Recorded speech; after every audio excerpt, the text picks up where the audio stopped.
de rappeler à tous et à toutes que leur reconnaissance par le département des sports est la condition de leur existence internationale.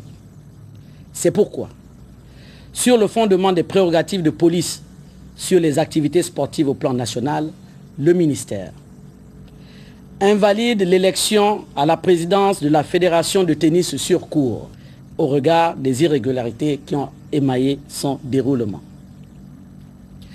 Sur le rapport de nos représentants au dernier congrès électif de la Fédération gabonaise de football, lequel a relevé un nombre important d'irrégularités lors de celui-ci, notamment sur l'organisation du dit congrès sur la base d'un projet de statut, le non-respect de la qualité de membre du congrès en intégrant, entre autres, des associations non reconnues dont les dossiers de demande d'agrément technique pour certaines sont en cours de traitement par nos services. Le mode d'adoption des rapports moraux et financiers par acclamation par une assemblée ne comportant pas que des électeurs. Un recours ayant été introduit par le candidat Pierre-Alain Mungengi auprès des instances compétentes, le ministère en charge des sports attend le vidé de cette saisine. Voilà, donc il s'agissait bien de ces incidents qui ont émaillé le renouvellement des fédérations sportives dans notre pays il y a quelques jours de cela. Et vous avez entendu donc cette déclaration du ministère des Sports par l'autruchement du docteur Nicole Assélé. Abordons à présent la page santé pour parler plutôt du renforcement des capacités des responsables des services de santé du Gabon. Il s'agit donc d'un atelier qui est organisé par le ministère des tutelles en partenariat avec l'UNICEF et l'OMS. Je ne vous en dis pas plus. Voici le compte-rendu de Désiré Singatadi sur les images d'Yvette Okosa. À l'initiative du ministère de la Santé en partenariat avec l'Organisation mondiale de la santé et de l'UNICEF, cet atelier a pour principal objectif de renforcer les performances des offres de santé dans notre pays.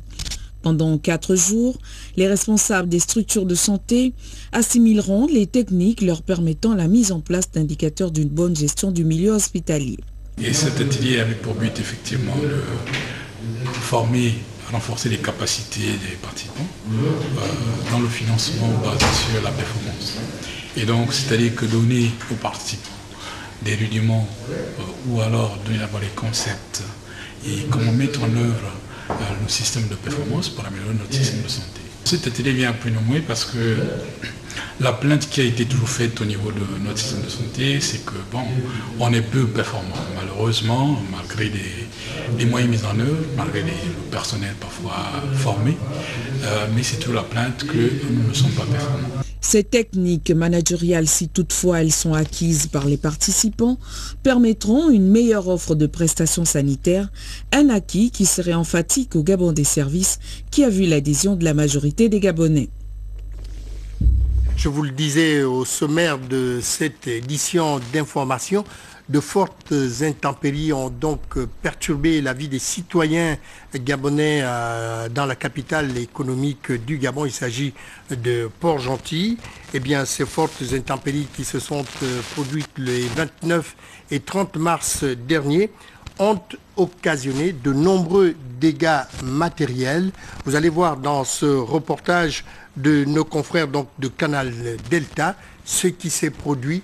Voici l'histoire telle que nous l'a envoyée donc la télévision Canal Delta de Port-Gentil. Port-Gentil vient à nouveau d'être victime de Dame Nature en cette période de grande saison de pluie.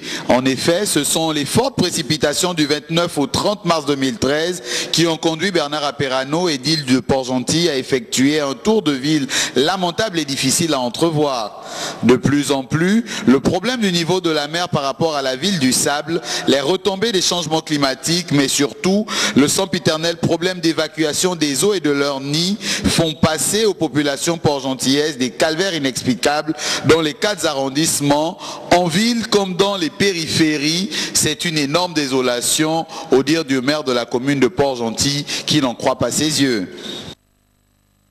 C'est la désolation pour nos populations parce que C'est la première fois que je constate de telles inondations. Il faut dire que la pluie de ce matin a été très violente. Donc si le centre-ville est déjà comme ça, j'imagine un peu ce que nous avons dans nos quartiers. Donc là, je vais faire un tour dans les quartiers pour voir l'ampleur des dégâts. Voilà une énième difficulté liée à la maîtrise des précipitations en saison de pluie à Port-Gentil. Il serait donc temps que les nombreuses orientations de curage, d'ouverture des canaux à l'image du grand village se fassent assez rapidement, au risque d'enregistrer d'énormes catastrophes dans notre cité, la cité du Sable. Si les caniveaux sont gardés dans cet état, que les gens ne jettent plus les ordures à l'intérieur, mais il y a moins d'inondation. On a bien vu que ici là, ça fonctionne bien parce que les gens ont respecté. Ils n'ont pas jeté les ordures dans le fossé.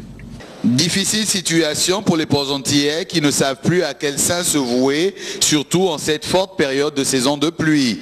Il serait temps aussi que les populations elles-mêmes fassent de moins en moins montre d'incivisme en se servant des caniveaux et canaux comme dépôts d'ordures de toute nature. Aux autorités administratives compétentes, un plan d'aménagement urgent en vue de solutionner enfin cette lourde difficulté environnementale serait la bienvenue dans la ville du Sable. En attendant donc toutes ces solutions, eh bien, ne pouvant rester insensible donc au désarroi de ses concitoyens, Michel Essongué, qui est lui le doyen politique de la province de Goué-Maritime, a tenu donc à donner son sentiment face à cette difficulté que vivent les Port-Gentillais après cette forte pluviométrie des 29 et 30 mars dernier. On va retrouver ici Pierre Ndong Meyo et Genki Nilo pour le reportage. Que ce soit dans les quartiers ou comme ici au centre-ville, la pluie qui s'est abattue ce samedi 30 mars aura été lourde de conséquences pour les populations port-gentillaises. Une situation désastreuse qui ne pouvait laisser insensible le doyen politique de la province. Il y a dans cette situation que nous vivons un ensemble, un faisceau de choses qu'il faut rectifier. Il faut d'abord pouvoir réaliser, comme cela a été dit, l'assainissement de la ville. Il faut ensuite donner de nouvelles habitudes, de nouveaux comportements à nos compatriotes par rapport au traitement qu'ils font des caniveaux qui sont réalisés. Il faut aussi que les industriels qui s'installent chez nous, qui travaillent chez nous, qui se font de l'argent chez nous, sachent qu'il y a des règles environnementales à respecter et que lorsque le ministère des Mines, ce qu'il fait, leur impose des restrictions en matière de carrière de sable, notamment, elles doivent, ces entreprises-là, se soumettre à ces règles parce qu'elles pourraient avoir sur la conscience quand même des conséquences dramatiques que subit notre population aujourd'hui. Du simple citoyen au chef d'entreprise, en passant par les autorités locales, si les torts clairement identifiés sont partagés, l'heure est à la réaction. Nous avons pensé fortement toute la journée à l'ensemble de nos compatriotes de la ville. Nous avons eu une forte pensée pour eux et nous ne manquerons pas de transmettre rapidement, avec beaucoup de conviction au gouvernement, cette situation dramatique à laquelle ces populations sont obligées de faire face aujourd'hui. De mémoire de reporter, cette pluie qui s'est abattue sur Port-Gentil est l'une des plus fortes qu'ait connue la capitale économique gabonaise ces dernières années. On va parler de l'ordre des architectes qui est également concerné par les problèmes d'aménagement donc de nos villes. Eh bien, cet ordre est à la recherche donc d'une meilleure collaboration avec les différents acteurs qui interviennent dans les travaux publics. Il faut vous dire que cet ordre vient de créer des rencontres structurantes interprofessionnelles, je vais dire, afin d'échanger avec les partenaires du BTP pour mieux partager les rôles. C'était en présence de nos reporters Templar et Ban Abessol sur les images de Joseph Pioguet. structurante pour mettre un peu d'ordre dans les constructions et autres chantiers. L'Ordre gabonais des architectes vient d'élaborer un chronogramme d'échange avec les différents acteurs de la chaîne de travaux publics ou privés.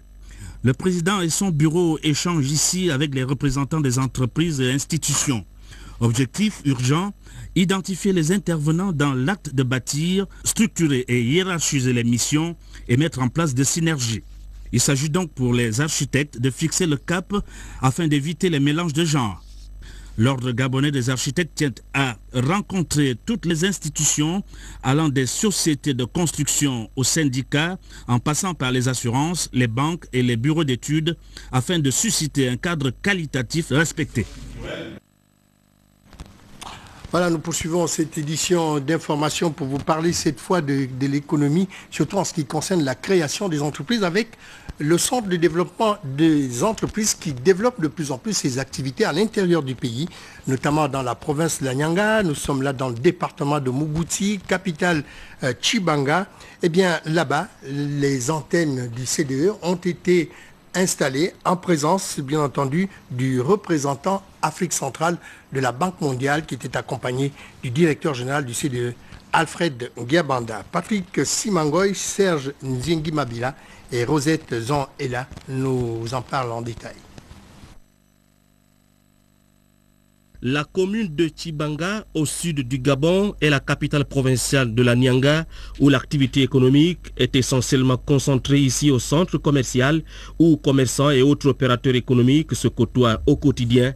Désormais, à Tchibanga, tout opérateur économique en fonction ou désireux démarrer une activité économique sait où se rendre à l'antenne provinciale du CDE, dont les deux principaux animateurs ont été installés ici à la salle polyvalente où avaient pris place aux premières loges le préfet de Mougouti, le maire de Tchibanga aux côtés du directeur général du CDE et du représentant de la Banque mondiale. Pour accompagner la politique du chef de l'État relative à la création des entreprises, la facilitation et l'assistance aux opérateurs économiques dans la confection de leurs dossiers en 48 heures, le choix des autorités gabonaises s'est porté sur Marnix Itouka Mbati, représentant provincial installé par le directeur général du CDE, et Armand Bié Mombo, gestionnaire. Le maire de Tchibanga, Jérôme Kouenzi Mekala, y voit ici un véritable rapprochement de l'administration des opérateurs économiques. Les deux dirigeants qui seront jugés au pied du mur, Marnix Itouka Mbaki, représentant CDE Nyanga. Je m'engage à ne ménager aucun effort pour mériter davantage la confiance placée en ma modeste personne. J'entends accomplir avec abnégation, dévouement et responsabilité les missions qui me sont désormais assignées. La réalité de la fonction attend désormais le représentant du CDE, le directeur général Alfred Ndiabanda. La réussite d'un homme, c'est l'homme lui-même qui l'a construit, qui l'a préparé. L'échec d'un homme, c'est aussi l'homme lui-même qui le prépare. À vous donc de choisir soit la voie de l'échec, soit la voie de la réussite. À Tchibanga, le CDE vient booster et redynamiser l'économie. Le chef de l'État vient de vous conférer une petite parcelle de son autorité et vous accorde une certaine confiance. Et je l'ai toujours dit, que la confiance ne se décrète pas. En matière professionnelle, la confiance se résume en deux choses. La compétence et la disponibilité. En venant vivre de près le lancement des activités d'une antenne provinciale du CDE, la Banque mondiale voudrait être partie prenante au Gabon. Je vois que le directeur général prend beaucoup d'actions, pour réduire le temps, les procédures et le coût, et j'en suis fière. Et j'espère que, qu'est-ce qu'il fait actuellement, les actions qu'il fait actuellement, il va les écrire, il va les documenter, et il va les envoyer à Washington aux gens du Doing Business, afin que ceux-ci, je les comptabilise et que, je veux dire, le rang du Gabon augmente. Au lieu d'être 150 sur 185 au niveau de la création d'entreprise, on va pouvoir voir que, je veux dire, il va être peut-être, je ne sais pas, moi, 150, 140,